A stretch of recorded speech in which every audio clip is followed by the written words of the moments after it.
এই নির্বাচন এই জাতির ইতিহাসে অত্যন্ত গুরুত্বপূর্ণ। এই নির্বাচন নির্ধারণ করবে যে বাংলাদেশের ভবিষ্যৎ রাজনীতি কোন দিকে যাবে।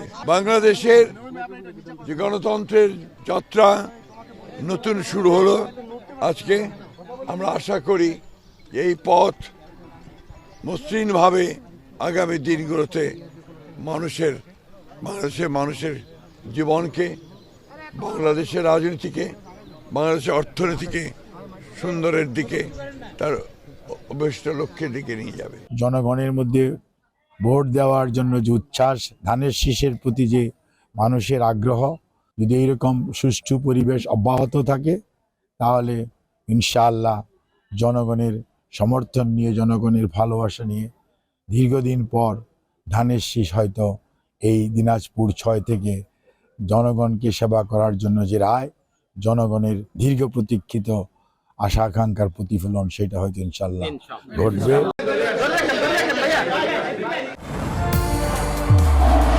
নির্মাণে নাম্বার 1 শাহ সিমেন্ট।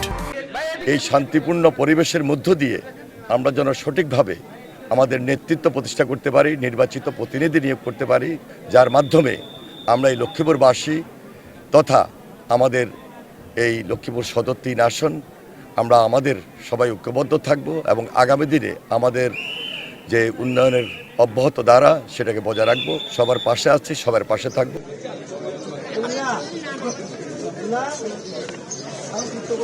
আমি আবার শান্তিপূর্ণভাবে শত শত মানুষ উৎসবমুখর পরিবেশে তারা হাসি মুখে ভোট দিচ্ছে এবং আমি তার মধ্য দিয়ে একজন ভোটার হিসেবে ভোট দিতে পারলাম।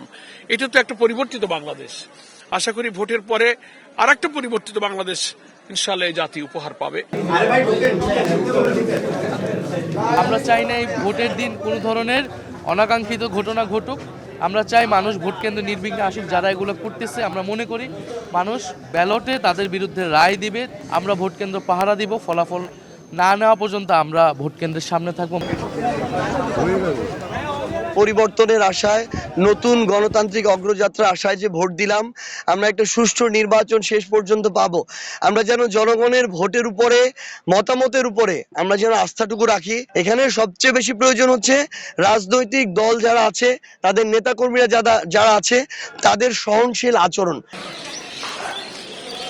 আমরা প্রশাসনের দুর্বলতা খেয়াল করছি। আমরা খেয়াল করে দেখছি যে অনেকগুলো জায়গাতেই আমাদের এই আসনেও আমাদের যখন ভোটের কার্যক্রমগুলো চলছিল, প্রচারণা, আমাদের নারী কর্মীদেরকে হেনস্থা করা হয়েছে। এই দুর্বলতা নিয়ে সারাদিন যদি চলতে থাকে, সেক্ষেত্রে ভোটের ফলাফল নিয়ে একটা আশঙ্কার জায়গা তৈরি হবে, সুষ্ঠু ভোট নিয়ে একটা আশঙ্কার জায়গা তৈরি হতে পারে। কোনো সহিংসতা, শঙ্কা এগুলা মুক্ত থাকতেই চাই। ভোট একটা উৎসবের হবে, ভোট তো ভয়ের না। মানুষ তার ভোটাধিকার প্রয়োগ করবে, যার যাকে ইচ্ছা থাকে, যাকে পছন্দ তাকেই ভোট দেবে। বেলা গড়ানোর সাথে সাথে ভোটের যে পরিস্থিতি, সেটা কতটা পরিবর্তন হয়, উৎসাহটা আমরা আশা করি সেটা বজায় থাকবে।